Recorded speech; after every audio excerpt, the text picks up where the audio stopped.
裝修諗爆頭睇梁師傅唔使愁，大家好，我係 S 梁師傅。今日同大家嚟到邊度呢？呢度就係將軍澳嘅南塘澳啦。咁上次已經嚟過，已經開緊工啦。但係事隔一段時間啦，不如我哋睇下而家做緊啲乜嘢啊 ？Let's go！ 每一個裝修工程都有佢一個獨特嘅故事，而每一個屋主咧都有佢自己夢想嘅家。我哋希望透過分享呢啲故事同埋裝修經歷，傳遞喜悅同埋靈感。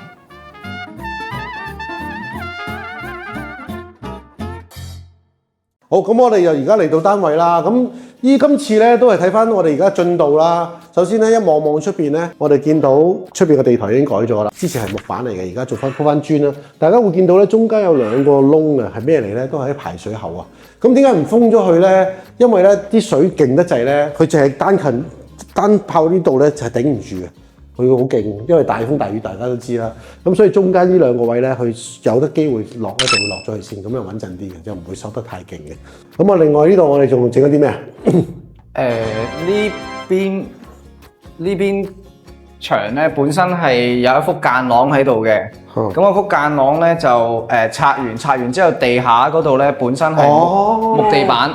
咁依家遮色面嚟嘅。依家嗰度咧，我哋就會做翻個雲石條嘅，咁啊遲下就會掟翻。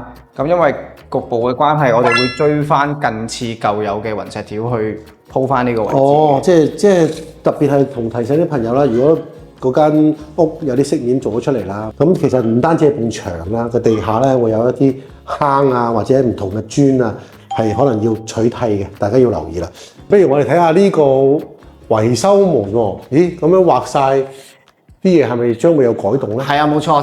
客人會喺呢一度咧就會做翻兩個櫃，跟住將隻門咧就拉咗出嚟，變相佢原身嘅呢一啲出風位咧就唔啱噶啦，我哋就要改出咗嚟。改出咗嚟。係啦，出風就會去翻正面呢度，出風回風都去翻正面噶啦。咁啊，即係改到埋風嘴啦。係啦。咁即係傢俬其實都影響到個冷氣嘅派位啦，大家要留意一下啦，因為特別係呢啲VLV 機㗎啦，咁啊，所以其實係又會唔同啲啦。咁啊，睇完呢個出風位啦，對傢俬有影響啦。另外咧，客人加咗條寬頻線，喂，加寬頻線好簡單啫，有咩咁特別啊？今次因為咧個地下我哋又冇喐啦，我哋要走牆身。另外佢有個係樓梯位嚟嘅，咁我哋就要沿住樓梯一直鑿。即係由呢度開始鑿㗎咯喎。係啊。哇！由呢度開始。目的地。去到目的地啊！哇！要買條長途機票喎，咁樣落去，跟住呢度上，跟住穿過去，跟住呢度穿過去，跟住落翻去。為咗上網所以咁長。應該唔單止係網線，佢條線係好靚嘅，一陣間俾大家睇下，唔係一般嘅網線嚟嘅。嗰條線喺呢度嗰個型。呢個就喺呢度啦。哦。係咪 Cat 7嚟㗎？大佬真係不得之了。所以咧，大家唔好嚟做一條線咁簡單。咁啊，我哋都要睇埋個行嘅路程啊，各樣嘅話，其實都真係不得之了。我見到呢個電掣好似唔簡單喎，點解咁樣嘅？呢個位置咧，因為間屋啊，空氣流通問題，因為佢有樓梯位啊嘛。咁變相佢想空氣咧流通到嘅話，佢就會喺呢度加一個類似抽風系統咁嘅嘢。咁變相就要喺呢度加一個電位供電。咁同樣情況啊，因為走廊冇電位啊，咁我哋就要喺上面一路打坑打到落嚟呢度。哇！大家睇下呢條有幾壯觀啊！嗱，呢度咁樣打，跟住上咗去天花，然後先喺上邊再攞電。嗱，咁我哋見到啦，咁佢喺上面駁咗電啦。望時望到，點解咁快就整咗個角仔定係咩嚟㗎？呢個就係假天花嚟嘅，因為裡面咧就有好多喉管要走啊，變相每一個廁所啦，有嗰啲浴室寶啊，各樣嘢佢都係走天花嘅，有啲喉管啊、出風啊、回風嗰啲嘢。咁呢啲燈咧就係全部都係智能燈嚟嘅，咁變相就可以手機控制㗎啦。哦，但係咁快裝晒啲燈啊？定係就咁擺？因為要試一試啊，要提早試下，如果唔得就要換。即係要咁大家要注意啊，特別係智能家居啦，而家都好流行嘅。咁係如果有嘅話，就喺裝修期間最好試一試得唔得先。因為到最尾咧，啲線駁得唔好啊，或者咩嘅話，就要有時要翻手做啦，就麻煩少少啦。咦？呢度廁所兩道門嘅？係啦，呢度本身咧係一個廁所嚟嘅，依家就間咗咧成為衣帽間啦。係啦，本身呢度係3房嚟嘅，咁依家咧就一個每個房都有套廁，其中一個廁所就唔要啦，攞咗嚟做衣帽間，隔離就做翻書房。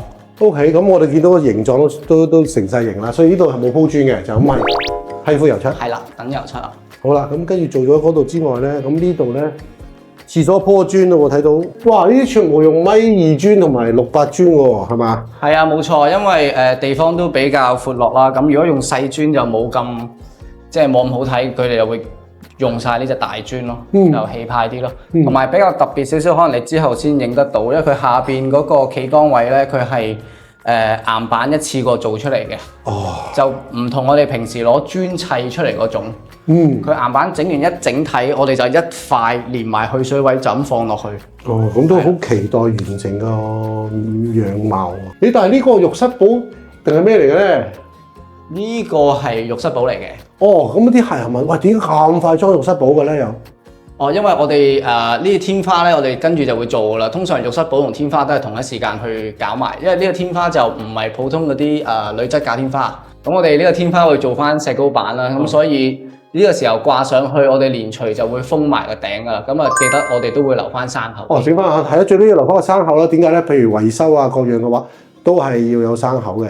如果唔係咧，你呢個機壞咗之後咧，就慘啦，咁就冇得搞啦。就最主要留意啊。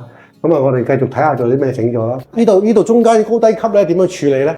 本身啦，呢度係一幅牆，咁變相我哋處理個手法咧就會做一個間牆櫃。咁我哋喺櫃頂嗰度咧就會自己開噏，好似避震咁樣避開佢，咁啊消化咗呢個高低。即係用家私嚟包住佢，咁啊睇起上嚟就睇唔到嗰個高低級。OK， 嗱呢個廁所咧，佢就啱啱完成咗頭先嗰個石膏板啦。誒，但係個生口好似未有喎。未開，會開翻嘅，會開翻嘅。未開又會開翻。未完成嘅，但係擺喺浴室寶啦。咁啊，今次呢度又係用一啲米2磚啦。要睇咗成品，好快就會見到啦。梁師傅睇下地下嗰度就有啦。哦，呢啲就係咩嚟嘅咧？就係嗰啲生口啦，維修用嘅生口。哦，即係頭先係真係未整好嘅。係未完成嘅，仲有燈帶同埋窿都未開嘅。哦，因為呢啲生口嚟嘅，大家會睇到咧。何謂生口咧？就係一個蓋啦，咁樣上去啦，係活動嘅。呢度你有唔同嘅飾面板，用翻唔同飾面板都得嘅。呢度就應該冇乜太多嘢搞咗啦。呢度冇乜改動，主要係做翻啲燈掣位啦，咁啊 two way 嗰啲啦。而家唔係 Siri 熄燈咁嘅咩？都有兩樣佢都做咗。哦，即係是但失靈都唔會影響到係嘛？係啦。好，咁我出邊啦，出邊我哋都鋪咗磚啊，出面冇錯，出面就鋪咗磚啦。嗱，上次咧我哋都話咗咧，呢個地台我哋會做啦，咁已經完成咗啦。咁點解會花咗咁長時間咧？因為當中有颱風啊，我哋唔想打完之後漏水滴落樓下天花咧，咁所以其實停咗佢，同埋要連貫性咧有好太陽啦或者冇雨咧先做得。咁所以咧前後做咗成2、3個月，咁2個月都有啦。因為點解咧 keep 住有落雨、大風、黑雨、大風，所以其實就做唔到。咁而家終於完成咗啦！哇，個 lift 點解變晒樣嘅喂？因為咧，我哋呢度有成4層啦。係。咁但係我哋上一啲某種料嘅時候，都有機會用到 lift 嘅。師傅平時就唔會搭嘅，即係搬運一啲比較重嘅嘢先會用到呢個 lift。係。咁就驚揩花撞崩啊，所以我哋就全部包晒木板咯。哦，嗱，即係呢個情況下咧，就唔可以用嗰啲中空板㗎啦。今次就係話用成4分板喎，大佬都唔係少嘢喎。係啊，即係打落去都唔會有問題喎，係咪先？咁但係打爛咗都賠唔好打。好貴。係啊，咁我哋上去繼續睇下先。哇，入咗嚟主人房開燈先，睇下有咩唔同先。哇，成個天花重做過，呢棟新間嘅牆。上次應該呢度呢個空間都幾大嘅。點解話呢兩個咩嚟㗎？呢兩個咧就係好多客人都想做嘅壁龕啦。係。咁啊，建基於咧咁啱先呢一幅牆咧，如果你睇翻未打拆之前啦，呢度本身咧有一個凹窿嘅。係。咁我哋要間翻平埲牆。點解要間翻平咧？因為我哋嗰度會放個浴缸啦，呢度要做翻花灑處理。呢度放個浴缸添啊？係啊，呢度有個缸喺度㗎，有個元寶缸。哦，呢個就係企缸沖涼，呢個就係浴缸。係。咁呢度有兩個壁龕就我嚟放。係啦。嗰啲，咦？佢有個不鏽鋼嘅。哦。就有個不鏽鋼套翻落去。買多啲清潔用，即係沖涼用品啦。冇錯啦。咁呢個，咦？喂，好奇怪喎，點解啲掃口突出嚟嘅咧？哦，因為呢啲掃口咧就係客人特登訂翻嚟嘅，係一啲叫做環氧彩砂，係一個好似膠槍咁擠出嚟嘅。咁暫時我哋擠完之後咧，乾咗咧就會再收翻個口噶啦。哦，好似聽聞啲清潔好麻煩㗎喎。係㗎，如果你要佢有特別嘅清潔劑先可以整得乾乾淨淨。佢華潤菜沙有一隻咧就係撈粉嘅，就類似我哋香港成日用嘅漱口粉就撈嘅。呢一隻就唔同，呢隻咧就好似膠槍咁打落去嘅，要揾特別嘅機器去打，就係呢支啦。就係呢支啦。佢係雙槍㗎，即係佢左右一節咧，就好似嗰啲基因螺旋紋咁樣咧，將兩個嘢溝埋一齊。先至擠一條出嚟嘅。係，咁即係要等佢乾咗，然後先可以再刮㗎喎。係啊，冇錯，所以做工啊、時間啊嗰啲都會係要多啲。即係分開時間做嘅。係啦，冇錯冇錯。咁大家會見到啦，有時咁肉酸嘅呢啲嗱，其實硬度都十分之高嘅，睇唔睇到？撳落去係冇彈性嘅，係冇彈性嘅，見啦，係冇彈性嘅，撳落去冇彈性。咁佢鏟都要用啲力喎，用工具㗎嘛，唔係用指甲嘅，你放心。我以為即係攞去鏟。肯定用鏟啦，唔係用咩咧？係咩？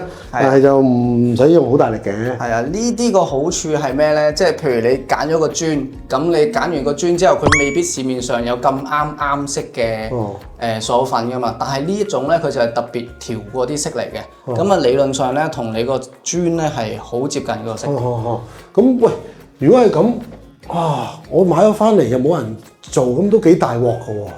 係㗎，一定要事先同我哋溝通咗先，即係話我會想做呢一樣嘢，咁我哋會同你溝通下，你想做嗰樣嘢，可唔可以俾個相我哋睇下？我哋會話俾你聽，我哋有做過，係啦，做到咩效果咁嘛，一定要講咗先。咁呢啲係啲客人係中意全屋做晒啊，定係某地方做啊，定係點樣？通常會做喺廁所比較多嘅，即係浴室比較多，因為呢樣嘢咧，佢嗰個密度比較高啊。你同平時嗰啲漱口粉唔同啊，漱口粉就手撈啊各樣嘢啦。咁呢個基本上咧，佢打落去咧，基本上都填到滿晒啦。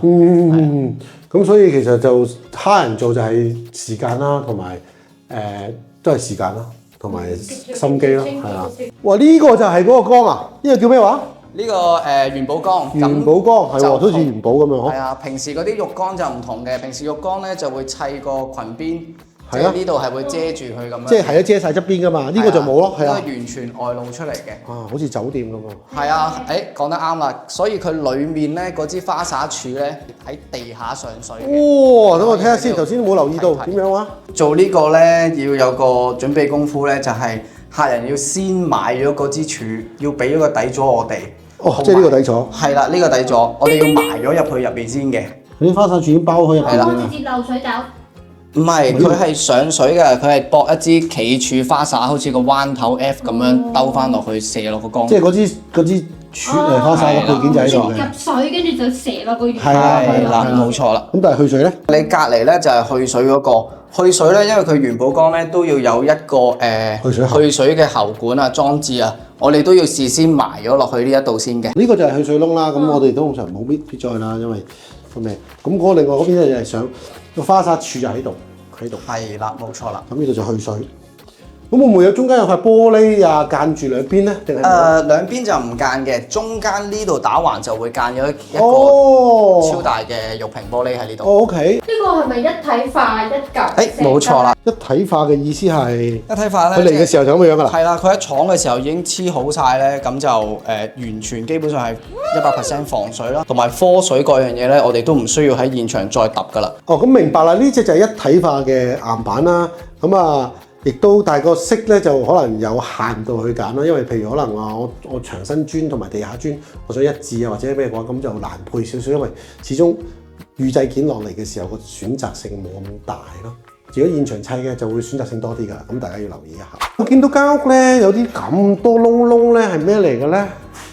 空鼓？冇錯啦，呢啲就係空鼓啦。原來係都識嘅，咁都唔少喎，好似都新樓都會有空鼓嘅情況嘅，就唔關新舊事，舊可能仲機會多啲添。即係新樓都有機會空鼓嘅，呢個都係。咁但係點 check 咧？我坑落去嘅時候會唔會坑到嚟啲牆凹晒啊？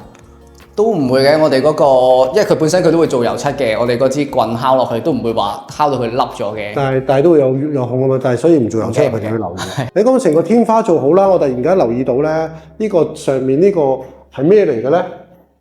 呢個就係嗰啲感應器啊，即係佢哦遙控制佢開散，因為呢度咧第時會做翻個煙霧間嘅。呢度有煙霧間嘅。係啦，變相咧，如果我間開咗嘅時候咧，呢度中間就冇咗冷氣，咁啊特登咧要做翻一個出風喺度。咁所以其實嘅空氣流動咧，大家都要預埋。如果唔係，否則嘅話咧，做完之後先加蓋咧就大鑊啦，咁就係啦。咁我哋都出邊亦都做咗地下喎。係，都係做咗地磚嘅。呢度都係啦，雖然呢度面積唔大啦，但係業主都要求做咗一個地磚去啦，好睇啲啊嘛。因為一襯翻一 set 咧，成個感覺，咦，好神奇喎！呢度有兩個防水蘇嘅咧。呢兩個咧，其實就係因為客人咧要喺天台上面加一個單蘇同埋一個上網線。咁咧，我哋就只能夠喺下面呢層度拉線上去啦，因為上面係冇嘅，上面唔需要見到咁多明喉。哦，即係上面就都有嘅，但係就要見多啲明喉啊。係啦。哦，哇！但係都要攀爬喎，嗱，好似咁樣上去。哦，呢度又冇燈，呢度係原身冇燈㗎。呢度佢係想做翻一個單蘇，我哋就要將佢舊有嘅燈咧，本身有啲後路走，咁就喺呢度借嚟借去，就先至過到嚟呢一度。哦，係啊，比較複雜嘅呢啲都係比較繁複少少。我哋好急不及待睇下個天台先。哇，做晒同之前唔同晒樣喎，直情。其實天台咧，大家會留意咧，好多時候咧會有好多唔同嘅構思啦，譬如係曬衫啊，或者 BBQ 啊，又或者係 gathering 啊，或者點都好啦，上嚟曬太陽都好啦。咁我哋好多時咧都會有個插蘇啦，同埋一個水喉嘅，大家都會留意得到咧。呢啲都係加裝嘅。係啦，冇錯。因為第時咧呢度會做翻一個櫃咧，就放咗有2部洗衣機喺呢個位置嘅。咁你可以留意到啦，去水原本其實去水咧可以直接就流落去呢個渠道嘅，但係問題係渠咧，佢個去水其實喺對面嘅。如果真係要咁流咧，佢要環回晒呢一度咧。哦，即係去水去得嗰度嚟㗎，咁樣。係啦，咁就變相就唔係好合理。咁所以我哋咧就做咗一個石屎凳仔，就駁翻個去水喺度，呢度咁樣就屈翻過嚟呢度，你可以喺度見到啦。梳子梳欄咧，全部用磚，呢度就冇用嘅。問得好啦，因為咧呢個轉角位置啊，我哋就訂做都訂唔到呢個彎道出嚟。咁同客人商量過，因為本身咧佢個樓宇都算新啊，其實唔係好殘舊嘅啫，我哋只需要清潔一下就得㗎啦。因為基本上依家咧就鋪完瓦，有啲塵喺度污糟啫，其實都新淨嘅。咁啊，即係大家留意啦，譬如點解佢哋做出嚟原身可以做到咧？因為其實睇下間廠啦，如果間廠你個數量大嘅話，佢開個模幫你擠啊，或者屈你嘅話屈到嘅話就冇問題嘅。如果唔係咧，要個弧度唔同咧，其實係有啲難度嘅。所以大家如果直線嗰啲就可以做靚仔啦，但係弧形嗰啲就可能會爭少少啦。大家要留意一點啦。呢度天花都做咗喎，呢個地下嗰層咧個天花都做咗，生口都做埋啦。呢個就做咗生口啦。咁咧，我想問下呢間屋，其實你覺得最大難度係邊一度咧？最大難度啊，最大難度應該係佢電位走路嗰方面比較難少少，同埋依家呢一個天花都有佢嘅難度嘅，因為雖然依家封咗你睇唔到啦，但係其實咧佢有條橫梁喺度，我哋要避嗰條橫梁之餘咧，仲要將嗰啲冷氣喉走翻過嚟現時呢一個位置嘅。哦，即係哇，都好高喎。係啊，佢嗰個橫喉就截住咗我哋，變相你而家見到呢個天花咧就高低兩層。係啦，高低級啊，係啊，係因為就係先天有啲因素啦，所以我哋要用嗰個設計嚟就翻。即係用橫高低級去咁啊，等佢就可以空間用盡啦。喂，咁呢度咧，我哋要租個高少少嘅鋁架噶咯喎。係啊，冇錯，因為天花咧比較高啊，我哋石膏板一件咧又比較大，就咁用嗰啲普通嘅梯已經係唔得噶啦，一定要用呢個鋁架先可以做到。係咁，即係用鋁架去2個人容易去可以上到去做啦，咁啊同埋安全啲啦。咁呢個都係需要嘅，即係要咁大間屋先擺得落。係啊，通常鋁架係即係室外用得比較多啲。係咯，室內就好少啊，都係可能係一啲好細嘅台啊咁樣咯。你見到依家間咗封咗，我封咗好多啦，天花都仲有成3.3米左右。封咗3.3米啊？係啊。哇，原身都好高喎，真係。係啊，冇錯。咁今次咧，大家會留意得到啦，我哋除咗做天花嘅高度啦，頭先都講咗一啲叫做可能係多少少嘢，譬如可能做個浴缸咧，嗰條柱咧，個沖涼嗰條花灑柱咧，有時就係要預先做啦。特別係做呢個石膏板天花嘅時候，如果做浴室寶啦，大家要預留咗先啦。即係呢啲嘢可能係同平時會有少少唔同嘅。平時咧，我哋可能做一啲鋁片天花嘅時候咧，會好多時候都叫話唔使咁心急嘅，遲少少先買都未遲嘅。但係唔係嘅，如果做一啲石膏板天花或者叫嗰啲蜂窩板天花啊都好啦，其實嗰啲浴室寶啊要預先買少買翻嚟，因為否則咧做唔切啊。今集我哋分享下咁多啦，我都好期待佢快啲起貨，我哋可以同業主傾下偈。我哋下集再見，拜。如果大家中意呢類家居分享影片嘅話咧，記得 comment、share、like 同埋 subscribe 我哋啦。想裝修同維修嘅你，快啲 WhatsApp 我哋啦！